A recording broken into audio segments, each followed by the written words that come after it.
Welcome to Dental All-Stars. I'm Alex Nottingham, founder and CEO of All-Star Dental Academy. And with me is Paula Harriss. And we're going to talk about, we have a great interview about personal growth and how it precedes professional growth. That's our topic. Now, Paula is a coach, a speaker, an author, all these great things she does, a mentor, a mom, and we'll learn more about that as well. And in this podcast, it's an interview. It's a part of a collection of interviews where we're focusing on business and personal growth. And when it comes to practice growth and business and personal growth, we have an entire event dedicated to business and personal growth. And that's the All-Star Practice Growth Summit. And it's going to be in South Florida on May 17th and 18th.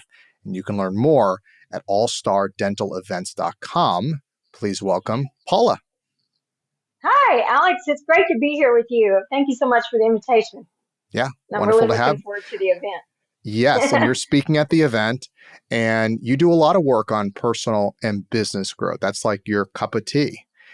So I like to start with this question in this series of interviews, which is, how would you define growth? Okay, why is it important? And then after we get to that, I like to go even deeper, like what are some of the barriers in a dental practice? But just stepping back for a moment, how do you define growth and why is it important? That's a great question. I would say one of the best definitions of growth, and I'm talking personal growth, since it precedes the professional growth, is breaking cycles. Maybe there are patterns in your life. Let's say, for example, you have something you're working on. I know for me, working on eating habits, working on fitness, working on anger issues, those type of things. You think, okay, I've got all my willpower here and I've dealt with that. And lo and behold, it comes up again and you make that choice again. So in order to break that cycle, I have to kind of step back and just go, okay, what I did last time, definition of insanity, didn't work. What choice can I make this time to make this go better? And that takes a lot of personal growth to get to that point. It does. So. I was talking with the team today about this, that growth, even quote, spiritual growth. And I'm not talking about religious, but you know, when you hear spiritual, you go like, oh, warm and fuzzy. Let's just call it like that. But real spiritual practice or personal growth practice, it's hard work. It's not there. And then also we look at business growth. We think about, these great systems that are going to save me. But it's actually facing the things that you don't want to face as a leader. So, you know, you heard the quote, smooth seas never made a skilled sailor. You want to be great at leadership, you have to face the difficulties. You want to be great at life, you have to be able to face the difficulties. And you come in excited with the plan, and then that anger takes you over, or that frustration, or that fear. And that, like you said, I like what you're saying is professional growth, right, is preceded, right, beforehand by personal growth. Right. And you can't just cover it up with, we can provide you very tidy, or like Eric, our president of coaching. And by the way, you are the mentor for Eric Vickery, our president of coaching. One of them. Well, and we also are VP of business development as well, Shelley. So one of many. So it's in, like we said, he calls it coaching hacks. You can do them. Those are important, but you have to, if you don't address the underlying issue, is what you're saying, the rest isn't going to work very well. That's right. I mean, you can implement new systems all day long, but if you don't have the people who have the personal development to go in and implement those systems, you're not going to get very far. And so I see this as a point of frustration in many practices. Yeah. And so tell me about the barrier. What would you say the biggest barrier to a growth of a dental practice is? I would say this personal growth issue, really. And it's not just the team that we're talking about. We're talking also about the leaders, the doctors. If they're not growing as well, and because, John Maxwell, I'm a big John Maxwell fan, and Eric and Shelley have been through the training, and so have I. And he talks about the law of the lid. So the doctors tend to feel like they want a level 5 team member. Let's say we're talking 1 to 5. They want that level 5 team member up here. but the doctor's commitment level and growth levels may be a 3. Well, those team members are going to hit that lid on the way up, and it's going to be hard for them to go past the doctor's level of commitment and growth to get to that level 5 that the doctor really wants. I see this play out often. That makes a lot of sense. And I also see the converse. I'll see a great team and I'll go to the doctor and say, you did this. And he or she will say, no, I didn't. It was my team. But I know, well, that's part of the reason why the dentist is doing well, because of the humility. But I know that behind a great team is a great doctor, in the sense that they will attract that kind. And they're usually humble about it, right? There's a reason that happens. And you can't, what is it? Do as I say, not as I do. That is not going to work. It will work for a short period of time.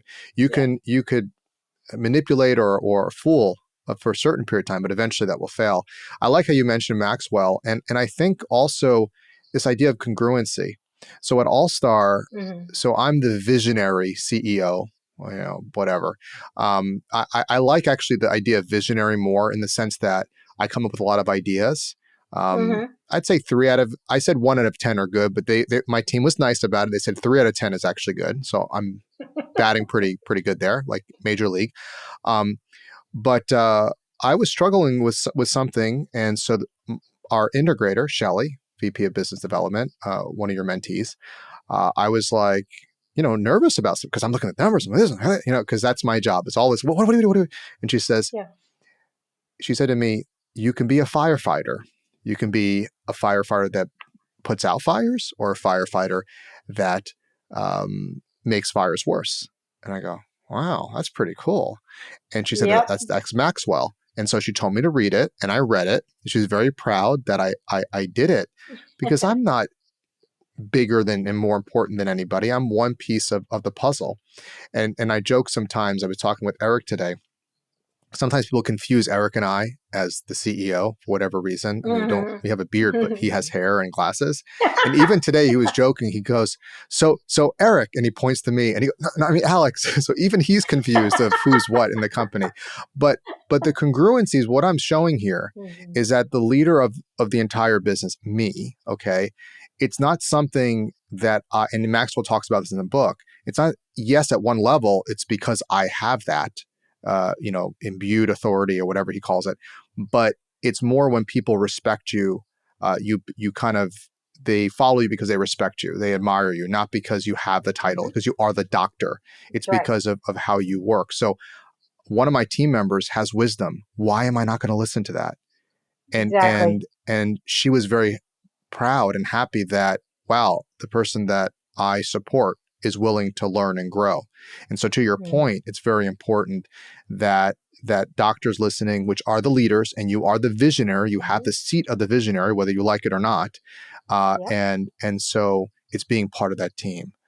So you really, that's, and that's also part of our human nature. We just want to like, oh, can you just find me that secret solution? People say, I want to hire Shelly. I want to hire Heather, my wife who does our phone skills and customer service, to make all my problems go away.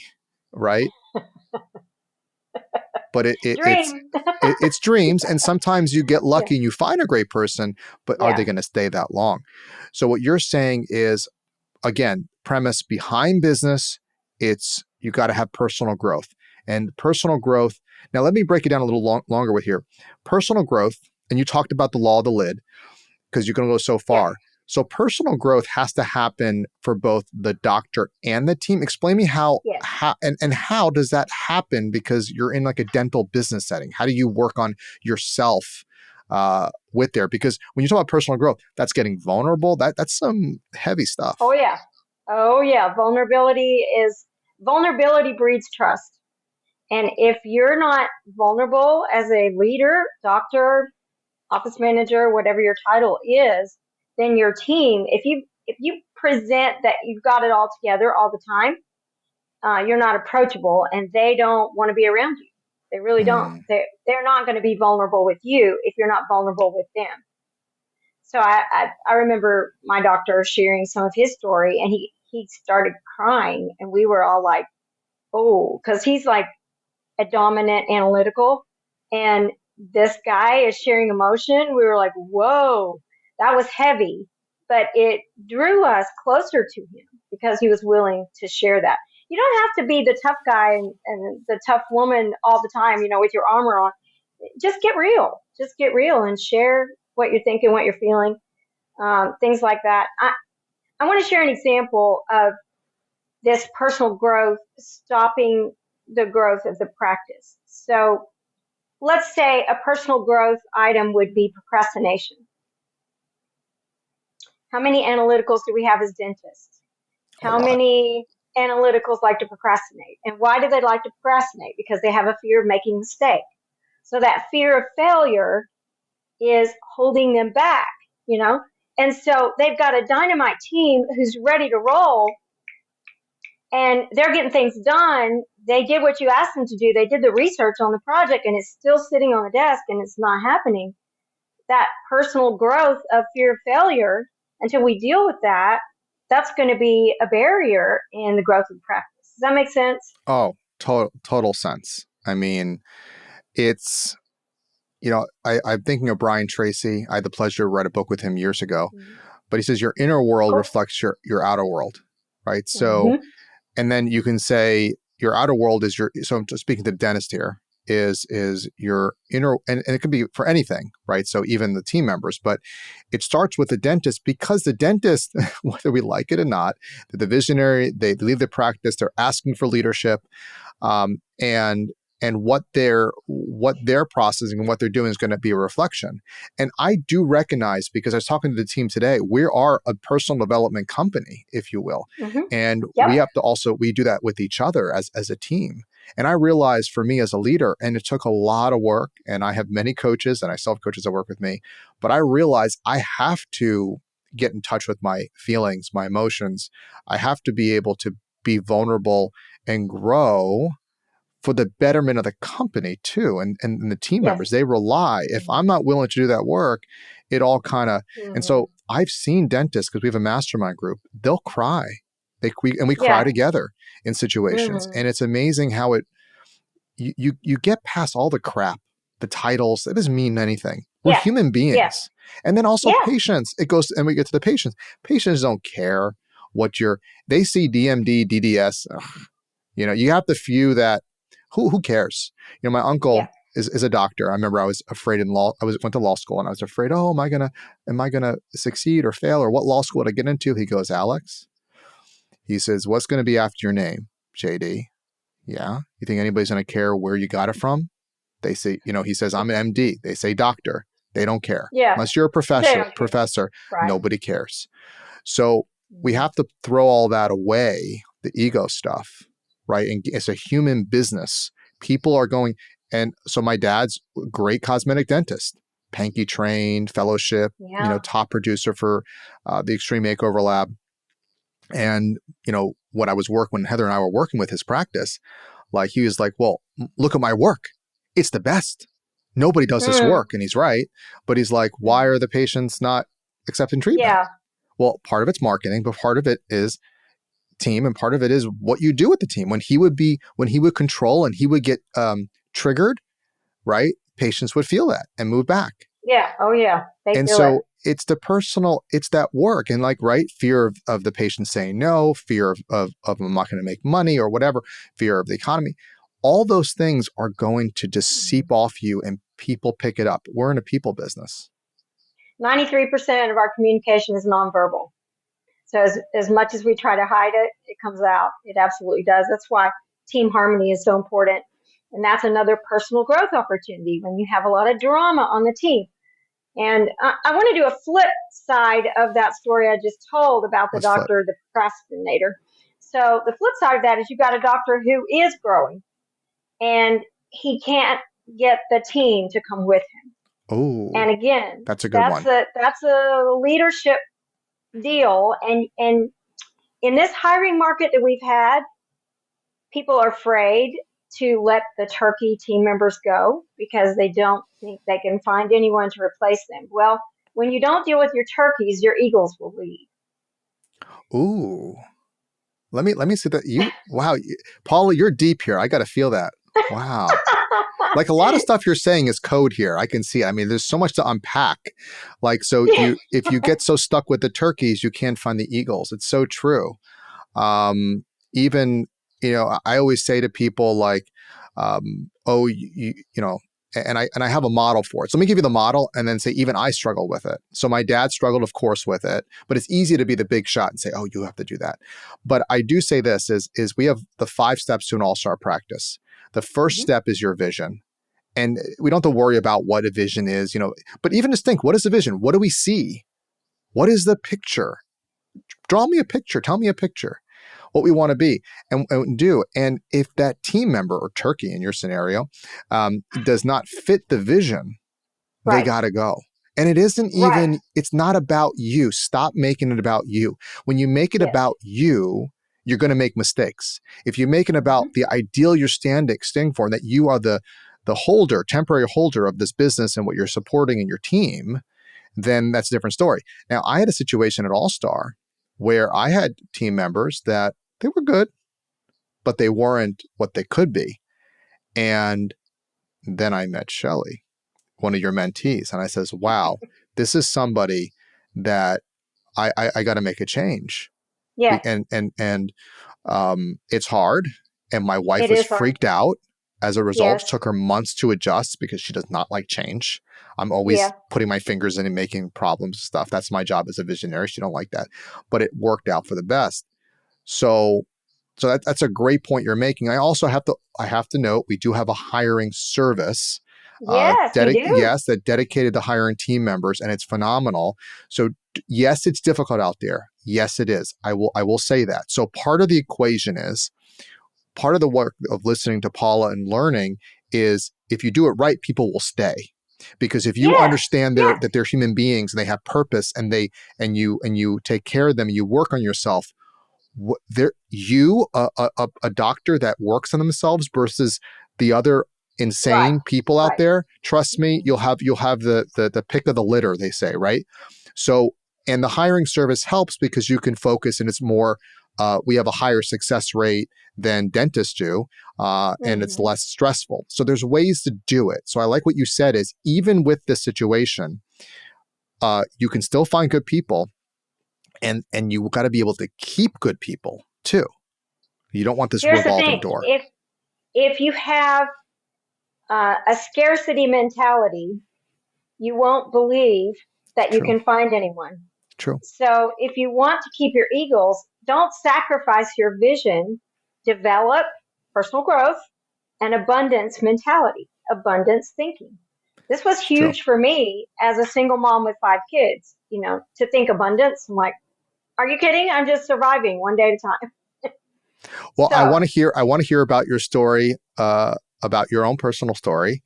And I also want to hear about, we were talking about this, the self-worth issue, which I actually have a book coming out later this year. It's actually in publishing. We're searching for a publisher now, so it's exciting.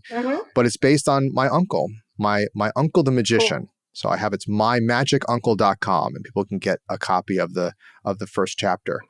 But it's a story of, I had a mentor that taught me, right? And he talks about this idea of low self-worth a lot, because ever since you were born, he says, you were put in a cage, if you will, your own room, your own bed, and everybody was saying you can't do it.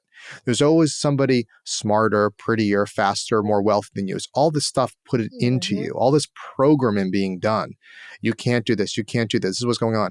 And so no wonder people are stuck with this low self-worth, right? But part of people like you, Paula, are here to de-hypnotize them from this thing. You don't have to accept this.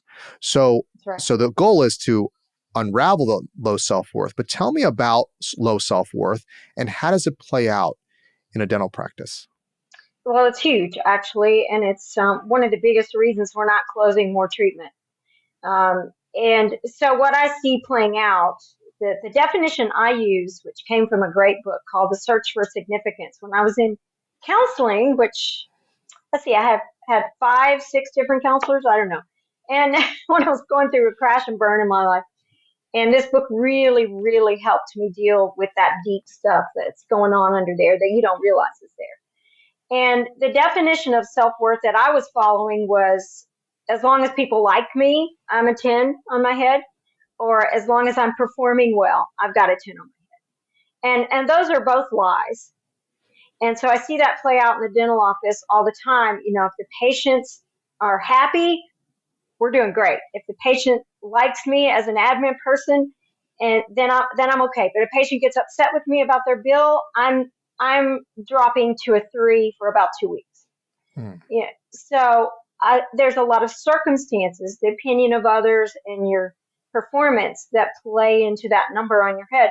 And the breakthrough is, you know what? I'm a 10 no matter what's going on. Yeah.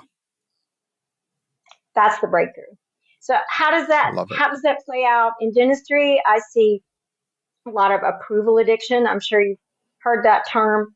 It's that fear of rejection playing out, that we're not going to tell I hear this from doctors who are just joining a practice, maybe as an associate or right out of school. Well, I'm not going to tell them much that's going on in their mouth right now because I want to build trust.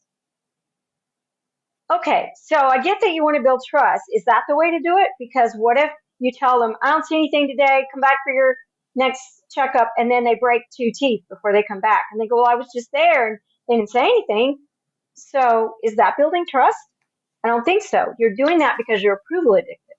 Right. You don't want to give them a big treatment plan. Well, don't give them a big treatment plan. Use the permission statement and say, is it okay if I share with you everything I see? It takes you off the hook. It's true. So that's one of the things I see playing out. I see we think we're doing them a favor when we finance them out in the practice. Well, what I found out is people don't like you and they owe you money. That's interesting. I've never, that is very interesting. I've never thought of it that way. That makes a lot of sense. I mean, some will need it, but again, we're imposing. We have to be very careful because we project. This is a psychological term called projection, but we project what's in our mind out there. So if we're afraid, their money and Heather talks about in her program, don't assume, because we once had at my father's office, the manager of a water cooler company, not a big position, who came in and wanted work. And, my dad's like, he doesn't have money. Heather's like, don't assume. He ended up doing a $40,000 case. So you don't never assume, presume, or anticipate. My uncle taught me that. That's right. Wise. And with you're just touching the surface. We talk about this in our Mastery Total Case Acceptance program. We'll be talking a bit about this at the summit as well. I mean, certainly your program will, is in terms of getting the perspective right in your mind, and then you get those tools and tactics to be able to support that, if that makes sense. And that makes a great point, because when their disc, we talk about debt. So we have some podcasts on that. When you start to understand, take a moment, breathe, get your ego out of it. And it's interesting, ego, we think ego, it depends on how you define it. Sometimes you have a little self-confidence. Okay, a little of that is okay. But ego sometimes can be very protective. I know already. Why do we say that? Yes. Because we don't want cognitive dissonance. We don't want to then feel bad that we don't know, and then we're no good enough. It's all about this, I'm not good enough, all these things. And it's interesting you say is, like, you made a point that, and I kind of laughed inside because I do a lot of work on myself, and you were saying that, you don't see it. Oh, I see it. I see these things coming. I've been working for decades on them. Doesn't mean I win all the time, but I'll often see, or then after I'll go, ooh, what was that all about? Well, there's that ego again, all right, we'll work on that. But we don't want an inner war. We're not bad. First of all, this is very important. We're not bad for having a low self-worth. We're not bad for having some of these things. Even being a little bit of an egomaniac, whatever your thing is, you're not bad. It's just starting to deprogram and understanding, does it serve you anymore, this behavior? Is there a better way? And this is what's so cool about, I'm talking about first of all, coaching is amazing, and also who you're around. Like the events like the Practice Growth Summit, the idea was to have wonderful, bright people that are teaching. But I'll tell you, I was talking to Dr. Paul Etchinson before, so Paul and Paula, and he made a great point. He was saying that, yes, the content's amazing, fine, but just being around these people, there's just osmosis, there's the ability, the wisdom, like just me spending time with you remotely, the wisdom I'm getting, and for the podcast listeners, what they're hearing. Imagine being in front and being able to talk and have a snack with the people that you resonate with. Okay, so self-worth, again, we can go on. And it was funny, even before in the green room we were talking, you followed directions so well. We had another topic that we're going to do. I'm like, not today. We don't have the time, but we will do another podcast with you. I can go unlimited just with Paula. So tell me about your personal story. This is great. I don't know about you. How did you become, I know what you are now. You're very accomplished. And I know you're humble about it, but I've seen what you do. I'm the beneficiary of your disciples. But how did you become where you are today? I heard you worked in a dental office. I mean, I'm just getting bits and pieces, but tell me your personal story. Yeah. Well, it's a long story, and as old as I am, the story is pretty long to tell it all. But I'll give you a brief summary. And Okay. I've had 5 careers. This is my 5th one, and the one that's lasted the longest, 30 years. So I have a degree in deaf education, or professional musician. I used to have a plumbing supply business, and and working in dentistry. And I was in a crash, and I had a bakery for 6 years, and I was in a crash and burn from the bakery. I actually walked out of the bakery one day and never went back. Had about 12 employees, and it was a horrible time in my life, being trying to support 7 people. So I didn't know what I was going to do after that. And my dentist kept asking me to come work for him, and I kept saying, I don't want to do that. And he didn't give up for like 3-4 months. So I finally gave in and started working in his practice, and had absolutely no training, made tons of mistakes. I always tell team members this because I don't want them to think I'm perfect. I learned a lot from all the mistakes I made. And then another office I went to, I had a wonderful leader who was a personal developer, and I still stay in touch with him. He's an amazing man. He really believed in personal growth and taught me so many things. But it was really hard coming out of that breakdown, to come into a dental practice, not really know anything about dentistry, and have to learn from scratch. All I had going for me was a work ethic and an attitude, a great attitude.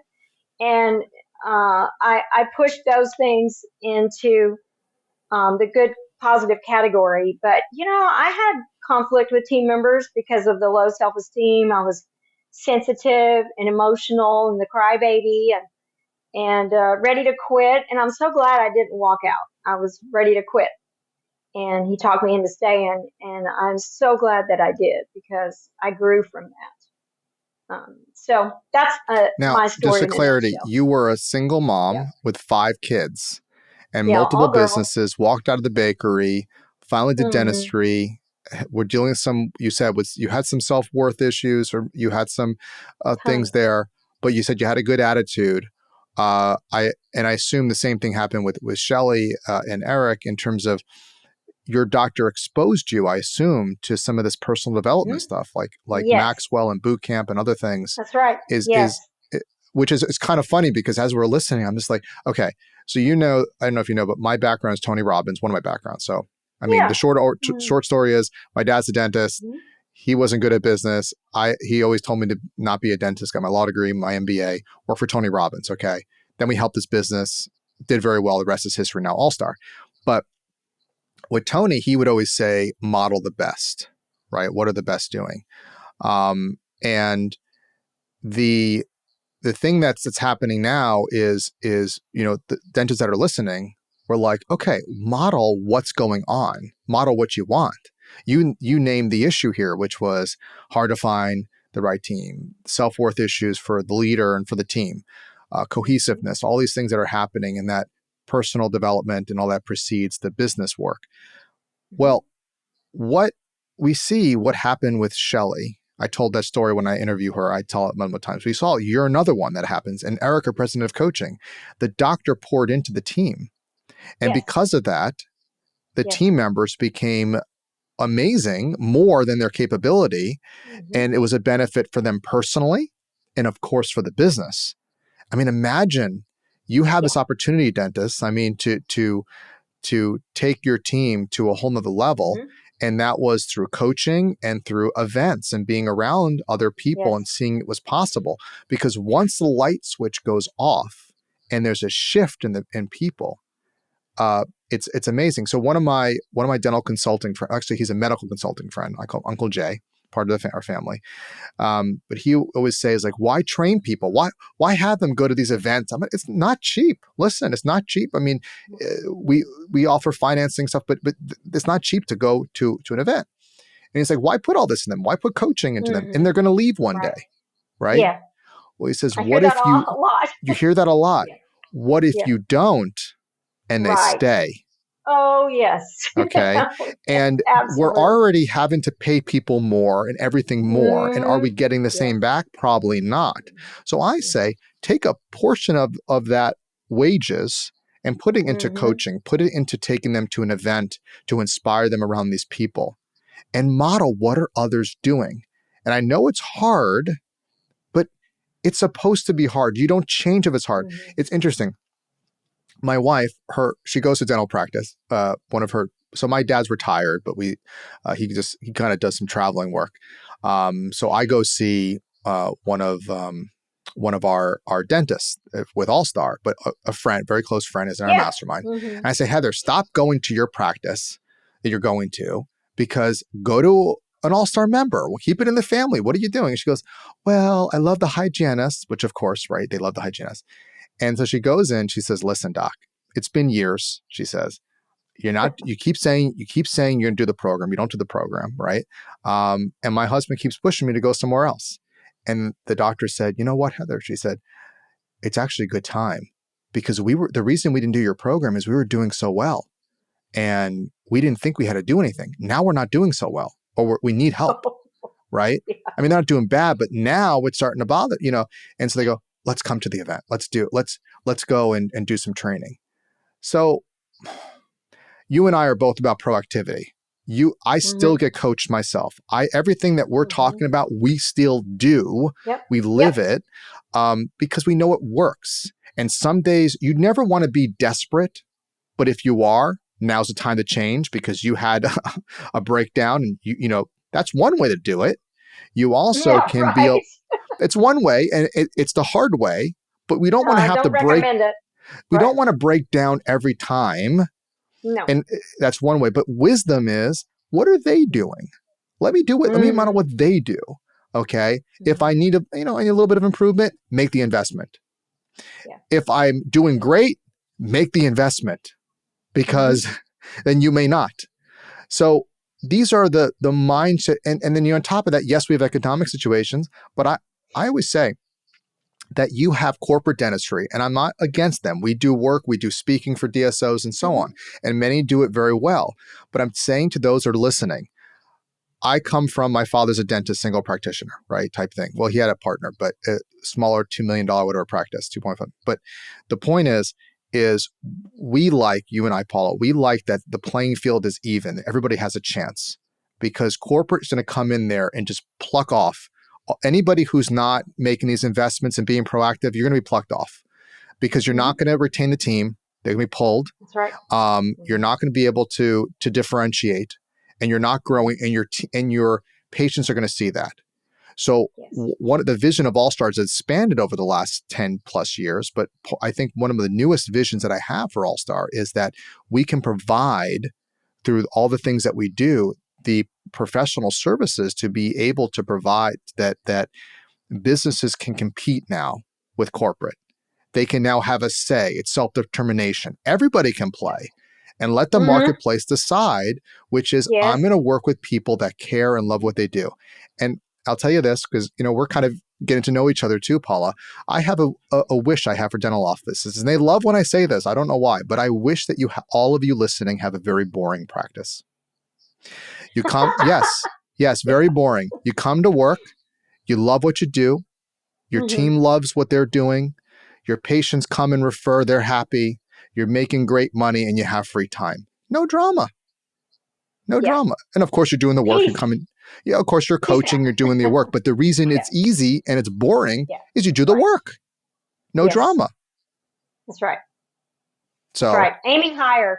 It's really, a lot of teams are afraid when you bring in someone like us to the practice, like, oh no, they're going to make us wrong. They're going to change everything. They're going to fire somebody. And I'm like, you know what? We're not here because something's wrong. We're here because we want to aim higher. Yes. You're doing a lot of things right. Let's go to the next level. And, absolutely. I like the level concept because we have a lot of younger generation people in the dental office now. And they grew up on video games and they're always looking for the next level. So one of the things that I really think helps with the growth is developing levels for the positions, like 4 levels for assistants, 3 levels for hygienists, 4 levels for admin, and let people move up. Let them feel like they're moving up, and create parameters for what those levels are. And they actually visually quantify their growth experience in your practice. And I think that's a powerful way to help the team members see that they are growing. So, Paula, I have 2 last questions for you, and you can probably put them all together. Sure. One is, what are listeners going to learn if they come to your, and by the way, just as we're speaking, and depends on when this launches, this podcast, when it drops, but as of this drop, which is probably a few weeks before it drops, we're already like a third sold out, and we just started promoting, which is exciting. So by the time you're listening to this, it's probably 50% or more. So, and then early bird kind of rolls off. So definitely go to allstardentalevents.com. You can learn more about the speakers on there. You can read about Paula, her bio, as well. And, look to sign up for the program as well as any of the intensives you want to add. So tell me, what are listeners going to learn? They come to the event. I want to see Paula Harriss. Wow, this is amazing. She's just like me. I've been at, team members and doctors, and you can speak to all of them. They want to come see you. What are they going to learn? And why should dentists and team members come? Oh, that's a great question. I think I'm going to answer your second question first. Okay. The reason that they should both come is because, let me use the word picture.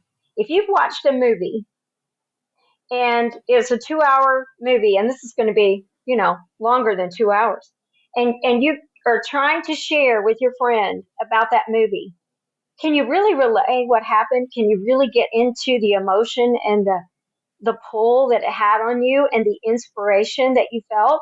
It's really difficult to share that.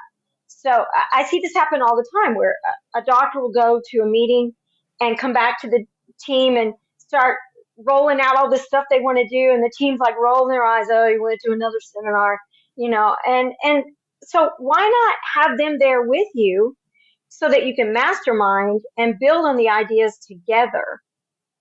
Because one of the biggest factors in leadership is using your team to help you mastermind and come up with ideas. The single leadership style, as opposed to the team leadership style, is old school. It doesn't work anymore. The team wants to be a part. They want to contribute. So I think that's the answer to your second question. What we're going to cover, what we're going to talk about, is what we just described today as the biggest barrier of lack of personal growth.